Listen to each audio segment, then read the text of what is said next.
We moved here in 1945, right after the war. As my husband Ben was a Congregationalist, that was the church we had to go to. We were also interested in the Institute of Religion and got fairly involved in that. And maybe after 3 years we started having the receptions after the main program. Each one of the committee was asked to invite 10 or 15 people. That proved to be fine in that big old house until the Daniels came with Margaret Truman. Then the house was so full hardly anybody could move around the house. The funny part of that visit was that Margaret came and told Ben the toilet wasn't working. He had to go and get the toilet fixed, so we got very well acquainted with Margaret. Ben was very much interested in it and did a lot of things for the Institute. I worked in the kitchen with Walella Overing, and that's where the fun is, to work with a bunch of women. We fed maybe 100 or more at a time. It was just about an all-day work day. We thoroughly enjoyed it, and we got to meet so many of the speakers. When Ben was chairman, we got to bring the speakers to the house, and that way we had time with them before the group came in. The most important one, as far as Ben was concerned, was Drew Pearson, because he had worked on Drew for over a year to come, and he couldn't find time to come. Finally, Ben sent him a telegram and said, "You are down for a certain date. We will expect you." And he telegrammed back and said, "I'll be there." So we were really thrilled about that. I think that's what drew our church so firmly together. Everybody had a job. If they weren't dusting the church, they were sweeping outside.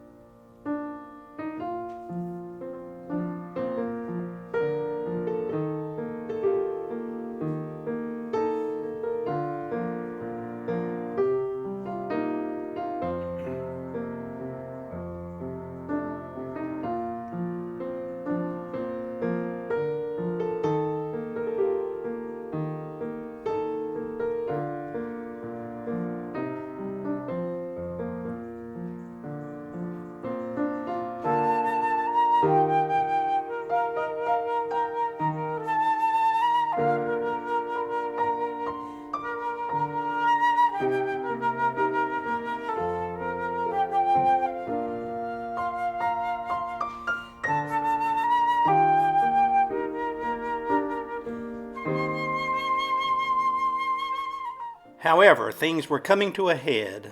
Of course, Fred did not know it when he came here, and neither did I, but it was facing a confrontation.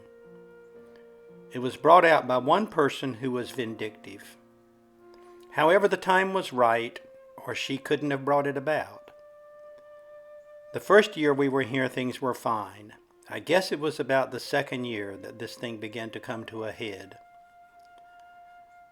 There's nothing quite like a church fight to tear you to pieces. Some of the things that were done and said by people you would least expect it from. It put me in the hospital, and I think it was responsible for the deaths of 1 or 2 older people, indirectly. I don't know that it killed them immediately, but I think it shortened their lives.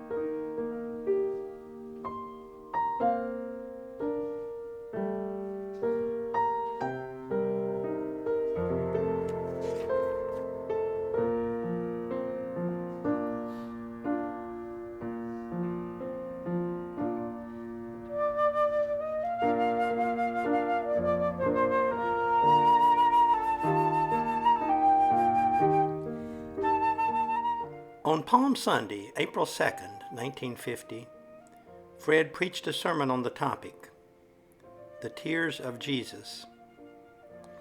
At the end of the sermon, he said, "I have a personal announcement to make, which to me, at least, is the most important I shall ever make in my lifetime to any group, anytime, anywhere.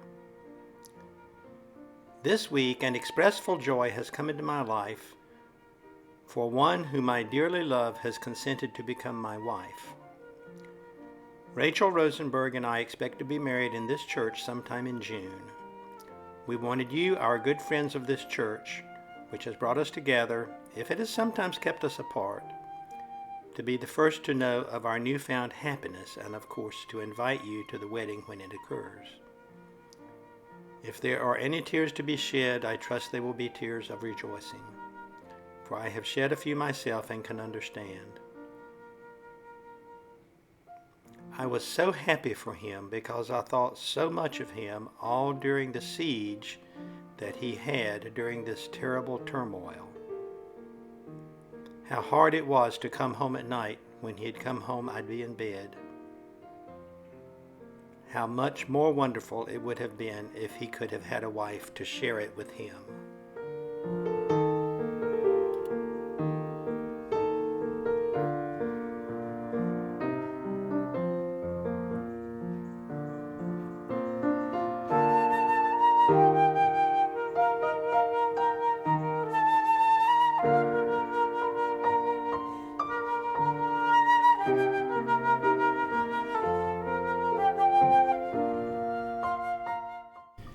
And Parker was fairly short term. He didn't stay very long. Right, and he left.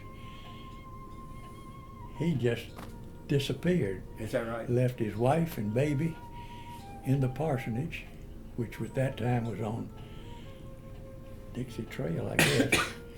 And so we sort of inherited them. And they stayed after he left? Well, they had nowhere else to go. And no money.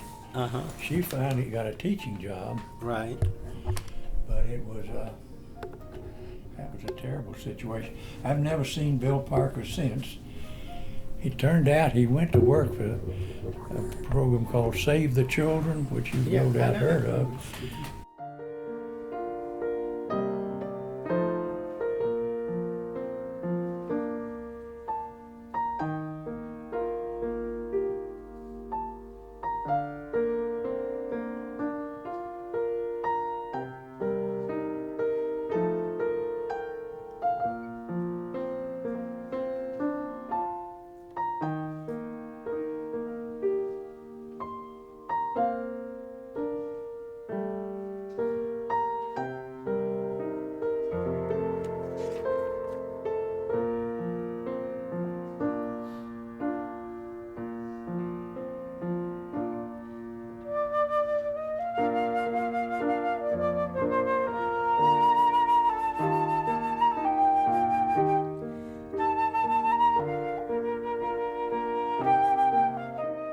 Some of our speakers really horrified me.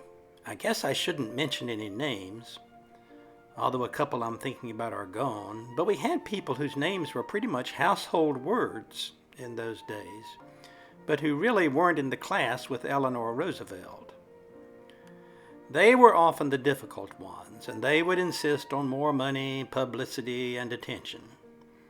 They would be offended if you didn't give them the right kind of attention, and they were really like actors. Before the event, they would want to test the sound system and the lighting, and they wanted to be sure they were being presented in the very best possible way. So we had both kinds here at the Institute. We had really great people, and we had pseudo-great people.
I remember with a lot of nostalgia as we look back on the church, the days of the Institute of Religion, and the beginning of it under the auspices and leadership of Alan Robinson and the exciting times we had there. I can remember talking to a colleague of mine working at the court who used to buy gasoline right across the street at a filling station from the church. And he'd hear people talking about that communist cell over in the church. It was rather funny later on, but it was serious at the time. Anyone who saw blacks going into a church automatically credited them with being communist and that there was a social revolution being planned over there.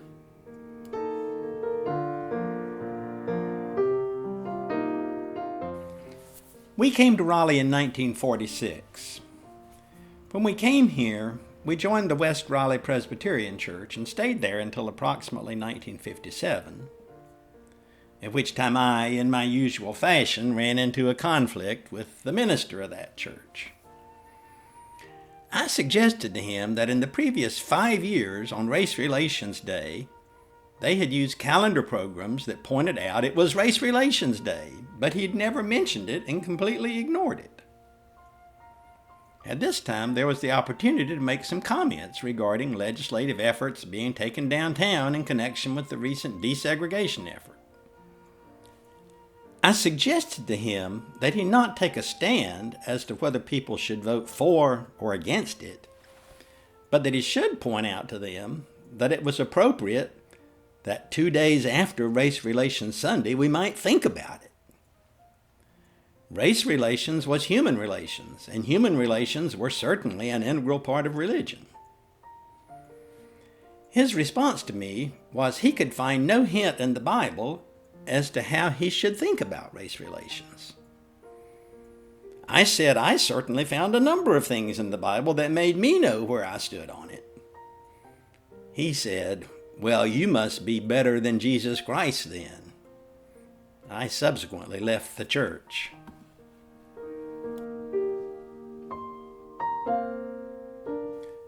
When Negroes began to try to break into white affairs, some of the deacons of the churches would stand at the entrance and would tell them, "Go to your own church." The United Church made a point at being very welcoming. I remember myself going in just behind a couple of blacks, and Rosemary and Ben Carter were at the entrance to the old church downtown. Rosemary extended a hand greeting to them and said, "We're so glad to have you, and do come often." We made a point of welcoming blacks.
By the mid-1950s, the United Church was getting involved in public housing. L.L. Vaughn was by then serving as chairman of the Raleigh Housing Authority.